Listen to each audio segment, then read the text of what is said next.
Hello guys teaching education में आप सभी का स्वागत है। गाइस आज हम बात करने जा रहे हैं डिलीट थर्ड सेमेस्टर के पेपर 8 कंप्यूटर के अति लघु उत्तरीय प्रश्नों की दोस्तों। जो दोस्तों राजन सीरीज से प्रश्न है दोस्तों। इसमें पहला प्रश्न है, डीटीपी का पूरा नाम लिखिए। तो डीटीपी का पूरा नाम दोस्तों डेस्कटॉप पब्लिशिंग होता है। Desktop publishing. फिर दोस्तों डीटीपी से आप क्या समझते हैं? तो डीटीपी एक एप्लीकेशन सॉफ्टवेयर होता है। दोस्तों डीटीपी एक एप्लीकेशन सॉफ्टवेयर है जो डॉक्यूमेंट्स को पब्लिश करने के लिए प्रयोग किया जाता है। पब्लिश का मतलब जैसे आपने सुना होगा दोस्तों, जैसे आप लोग फेसबुक पे वीडियो अपलोड करते हो, पब्लिश हो जाते हैं मतलब। तो वैसे दोस्तों ये एप्लीकेशन सॉफ्टवेयर जो डॉक्यूमेंट्स होते हैं उन्हें पब्लिश करने के लिए प्रयोग किया जाता है। नेक्स्ट स्लाइड चलते हैं। हाइपर लिंक से आप क्या समझते हैं? हाइपर लिंक से आप क्या समझते हैं? तो इसका आंसर हो जाएगा दोस्तों, किसी पेज या दस्तावेज को उसी अथवा किसी अन्य दस्तावेज से जोड़ना हाइपरलिंक कहलाता है। किसी पेज या दस्तावेज को उसी या अथवा किसी अन्य दस्तावेज से जोड़ना हाइपरलिंक कहलाता है। मतलब इसका मतलब दोस्तों है कि एक पेज को दूसरे पेज से या उसी पेज से जोड़ना हाइपरलिंक कहलाता है।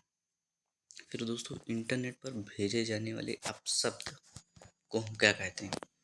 तो इसे कहते हैं दोस्तों फ्लेम। फिर दोस्तों यहाँ HTML होगा, ये गलत है दोस्तों। HTML का पूरा नाम होता है दोस्तों hyper text markup language.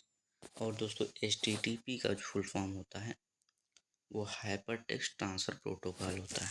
Next slide चलते हैं दोस्तों। छठवां क्वेश्चन है, एनिमेशन से आप क्या समझते हैं?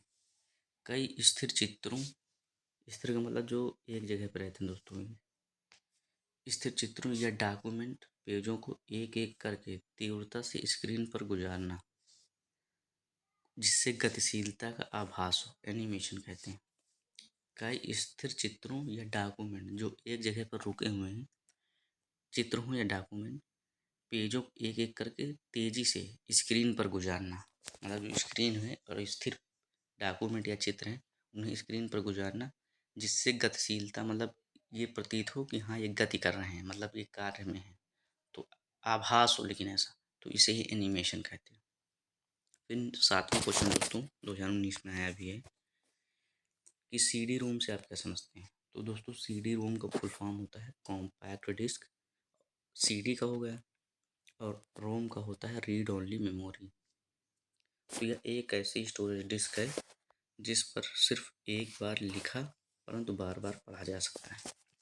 ध्यान दीजिएगा दोस्तों, CD रोम क्या है? तो इस पे एक बार आप लिख सकते हैं लेकिन उसे बार बार पढ़ सकते हैं, और इसका फुल फॉर्म होता है कॉम्पैक्ट डिस्क। CD का हो गया और रोम का रीड ओनली मेमोरी होता है। नेक्स्ट स्लाइड चलते हैं। CD रोम का पूरा नाम लिखे दोस्तों, मैंने बता दिया है, compact disc read only memory. फिर DVD का पूरा नाम है, तो DVD का पूरा नाम है डिजिटल वर्सटाइल डिस्क, या तो इसे डिजिटल वीडियो डिस्क दोनों कह सकते हैं। मेन यहाँ चेंज है दोस्तों, ये ध्यान दीजिएगा, डिजिटल वर्सटाइल डिस्क या डिजिटल वीडियो डिस्क। तो आपको जब रिटर्न करने के लिए है तो वीडियो लिख दीजिएगा, ज़्यादा सिंपल है, डिजिटल वीडियो डिस्क। वर्सटाइल भी लिख सकते हैं, कोई दिक्कत नहीं। फिर 10वां क्वेश्चन दोस्तों, डेस्कटॉप क्या होता है?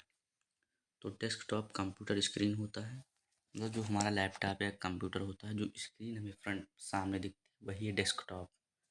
और जो उसमें सॉफ्टवेयर होते हैं जैसे एप्लीकेशन सॉफ्टवेयर, MS एक्सेल, ये सब, तो ये आइकन होते हैं दोस्तों।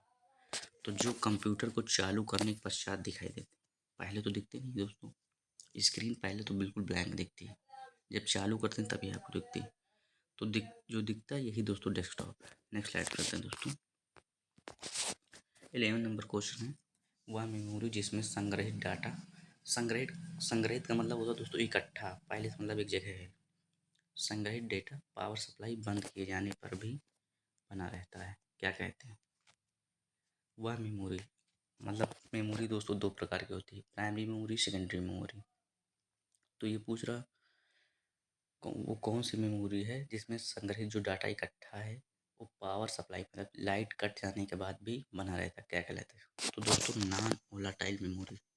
ये दोस्तों प्राइमरी सेकेंडरी मेमोरी में भी कई पार्ट हैं, तो उसमें है दोस्तों नॉन वोलेटाइल मेमोरी।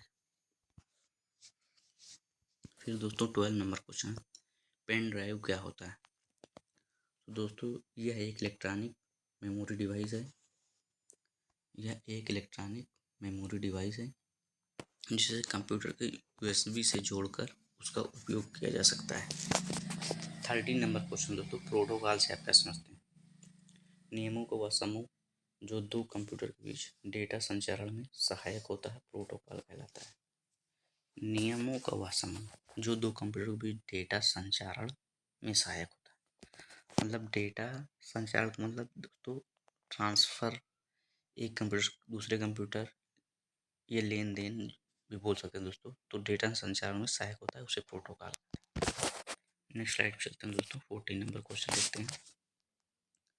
प्रिंटर द्वारा, प्रिंटर दोस्तों आउटपुट डिवाइस है। प्रिंटर आउटपुट डिवाइस, प्रिंटर द्वारा कागज पर हार्ड कॉपी प्राप्त करना क्या कहलाता है? तो दोस्तों ये सिंपल है, प्रिंट आउट। फिर 15 नंबर क्वेश्चन दोस्तों, टेलीफोन लाइन के सहारे डेटा संचारण की व्यवस्था, टेलीफोन लाइन के सहारे डेटा संचारण की व्यवस्था क्या कहलाती है? दोस्तों ये हो जाएगा टेली कम्युनिकेशन। फिर दोस्तों आईएसपी का पूरा नाम लिखें। दोस्तों ये डीएलएड फर्स्ट सेमेस्टर में बहुत बार रिपीट हुआ है और आपके उसमें भी थर्ड सेमेस्टर में। तो आईएसपी का नाम दोस्तों होता है इंटरनेट सर्विस प्रोवाइडर। फिर दोस्तों आईएसपी से आप क्या समझते हैं? तो आईएसपी इंटरनेट सेवा प्रदान करने वाली एक संस्था होती है जिसमें एक अथवा एक से अधिक गेटवे कंप्यूटर होते हैं तथा यह अन्य कंप्यूटरों के गेटवे के सहारे इंटरनेट से जुड़ने की सेवा प्रदान करती है। इसका फुल फॉर्म है दोस्तों इंटरनेट सर्विस प्रोवाइडर। यहाँ से आप अर्थ निकालें, मतलब ये दोस्तों इंटरनेट सर्विस प्रोवाइडर मतलब इंटरनेट प्रोवाइड करती है, ये एक सर्विस है, माध्यम है दोस्तों। तो सेवा प्रदान करने वाली एक संस्था है जिसमें एक अथवा एक से अधिक गेटवे कंप्यूटर होते हैं तथा यह अन्य कंप्यूटरों को गेटवे के सहारे इंटरनेट से जुड़ने की सेवा प्रदान करते हैं। फिर दोस्तों 18 नंबर क्वेश्चन है, कीबोर्ड पर बटन दबाने की प्रक्रिया को हम क्या कहते हैं? तो दोस्तों कीबोर्ड इनपुट डिवाइस होती है, ये ध्यान रखिएगा। कीबोर्ड पर बटन दबाने की प्रक्रिया को हम की स्ट्रोक कहते हैं, की स्ट्रोक। नेक्स्ट स्लाइड पे चलते हैं दोस्तों। चलिए 19 नंबर क्वेश्चन है, किसी कंप्यूटर पर कार्य प्रारंभ करने के लिए प्रोग्राम में जाने की प्रक्रिया क्या कहलाती है?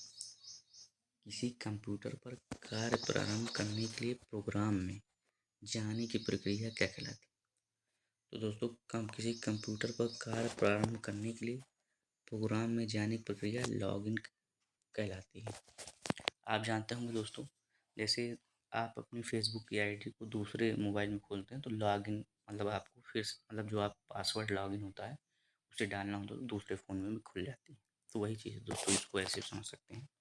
और उसे बंद करना हो तो लॉग ऑफ हो जाएगा। जैसे नेक्स्ट क्वेश्चन दोस्तों, किसी कंप्यूटर पर कार्य समाप्त करने के लिए प्रोग्राम से बाहर आने की प्रक्रिया, मतलब जैसे दूसरे फ़ोन में खोला आपने तो अब उस आपने जो चीज़ देखनी थी देख लिया, उसके बाद ऑफ करना है क्योंकि दूसरा फ़ोन था, तो उसे लॉग ऑफ कर दिया दोस्तों, लॉग इन ऑफ कर दिया। फिर दोस्तों इंटरनेट एक्सप्लोरर क्या होता है? ये दोस्तों फर्स्ट सेमेस्टर में बहुत बार क्वेश्चन मिला। इंटरनेट एक्सप्लोरर क्या होता है? दोस्तों इंटरनेट एक्सप्लोरर एक सॉफ्टवेयर होता है जो इंटरनेट पर वेबसाइट को खोजने की प्रक्रिया को आसान बनाता है। इंटरनेट एक्सप्लोरर एक सॉफ्टवेयर होता है जो इंटरनेट पर वेबसाइट को खोजने की प्रक्रिया को आसान बनाता है। नेक्स्ट स्लाइड चलते हैं दोस्तों। 22 नंबर क्वेश्चन है कि भारत की सबसे बड़ी सॉफ्टवेयर कंपनी का नाम क्या है? भारत की सबसे बड़ी जो सॉफ्टवेयर कंपनी है उसका नाम क्या है दोस्तों? तो इसका नाम दोस्तों याद करने वाला क्वेश्चन है, इसको याद कर लीजिए। Tata consultancy services, Tata consultancy services सबसे बड़ी सॉफ्टवेयर कंपनी है दोस्तों, टाटा कंसल्टेंसी सर्विसेज। फिर दोस्तों आधुनिक कंप्यूटर विज्ञान का जनक किसे कहते हैं? आधुनिक कंप्यूटर विज्ञान का जनक एलन ट्यूरिंग, एलन ट्यूरिंग। आधुनिक कंप्यूटर विज्ञान के जनक दोस्तों एलन ट्यूरिंग ध्यान दीजिए। माया क्या है दोस्तों? 24 नंबर क्वेश्चन है कि माया क्या है। तो माया एक 3 डायमेंशनल प्रकार का सॉफ्टवेयर है जिसका प्रयोग चलचित्रों एवं वीडियो गेम में विशेष प्रभाव डालने के लिए किया जाता है। मतलब एक ये सॉफ्टवेयर है, वो भी कैसा दोस्तों? 3 डायमेंशनल। 2 डायमेंशनल होता है, 3 डायमेंशनल होता है। आपने सुना, मैथ में देखा होगा दोस्तों। 2 डायमेंशनल, 3, तो ये 3 डायमेंशनल है और इसका प्रयोग दोस्तों चलचित्रों अब चित्रों एवं वीडियो गेम में विशेष प्रभाव डालने के लिए किया जाता है। नेक्स्ट स्लाइड पर चलते हैं दोस्तों। 25 नंबर क्वेश्चन है कि सर्वप्रथम वेबसाइट के निर्माण का श्रेय किसको दिया गया है? जो दोस्तों वेबसाइट का निर्माण हुआ था सबसे पहले, मतलब वेबसाइट के निर्माण का मतलब जो सर्वप्रथम श्रेय किसको दिया गया, ये क्वेश्चन है। तो टिम बर्नर्स-ली को सर्वप्रथम वेबसाइट निर्माण का श्रेय दिया गया है। फिर दोस्तों 26 नंबर क्वेश्चन फुल फॉर्म है। यूपीएस का पूरा नाम लिखिए। तो दोस्तों यूपीएस का पूरा नाम हो जाएगा uninterrupted power supply. Uninterrupt power supply आप ऐसे पढ़ सकते हैं दोस्तों। अगर कोई वर्ड पढ़ने में कठिन लगे तो उसे तोड़ के पढ़िए तो आसानी से आ जाता है दोस्तों। अनइंटरप्ट पावर सप्लाई। फिर दोस्तों वायरस क्या होता है? 27 नंबर। तो वायरस एक छोटा अवैध, मतलब अवैध ही बोला जाएगा क्योंकि ये हमारे कंप्यूटर को हानि पहुंचाता है, इसलिए जिसे एक्टिव करने पर वह कंप्यूटर सॉफ्टवेयर तथा सूचनाओं पर बुरा प्रभाव डालता है। नेक्स्ट स्लाइड पर चलते हैं दोस्तों। वेब पेज किसे कहते हैं? तो इसका उत्तर हो जाएगा कि वर्ल्ड वाइड वेब। दोस्तों डब्ल्यू का फॉर्म होता है दोस्तों कि वर्ल्ड वाइड वेब पर उपस्थित प्रत्येक पृष्ठ वेब पेज कहलाता है। वर्ल्ड वाइड वेब पर उपस्थित प्रत्येक पृष्ठ वेब पेज कहलाता है। फिर दोस्तों 29 नंबर क्वेश्चन है, किसी व्यक्ति या संस्था से संबंधित इंटरनेट पर उपलब्ध विवरण क्या कहलाता है?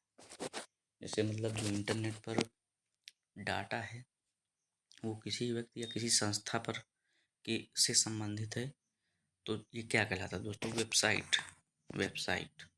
फिर दोस्तों 30 नंबर क्वेश्चन है, किसी 2 वेब ब्राउज़र का नाम लिखें। तो दोस्तों एक हो जाएगा गूगल, मोजिल्ला, फायरफॉक्स, याहू वगैरह भी हैं दोस्तों वीडियो को लाइक और चैनल को सब्सक्राइब कर लीजिएगा और अपने ग्रुप्स और फ्रेंड्स को भी शेयर कर दीजिएगा दोस्तों आप सभी अपना ख्याल रखिएगा। नेक्स्ट वीडियो मिलते हैं, नेक्स्ट क्लास मिलते हैं। Thank you.